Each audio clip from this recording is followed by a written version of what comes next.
नाडगाव परिसरात मोठ्या प्रमाणावर चाळीचे बांधकाम सुरू असल्याची माहिती समोर आली आहे। विशेष म्हणजे ही बांधकामे कोणतीही अधिकृत परवानगी न घेतली जात असल्याचा आरोप स्थानिक नागरिक करत आहेत। तसेच ही बांधकामे नैसर्गिक तलावाच्या अगदी लगत होत असल्याने पर्यावरणाचा मोठा प्रश्न निर्माण झाला आहे। तलावाचे नैसर्गिक स्वरूप बिघडण्याची आणि पावसाळ्यात पूरस्थिती निर्माण होण्याची भीती व्यक्त केली जात आहे। त्याशिवाय संबंधित जागा वन अधिनियमाच्या कशीत येते का याबाबतही शंका उपस्थित होत आहे।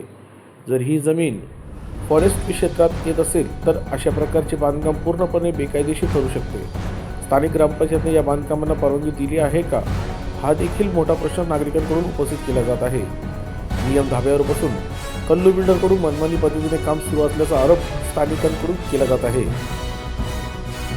लोकशाही क्षेत्रासाठी मनोज ताठे, खडवली।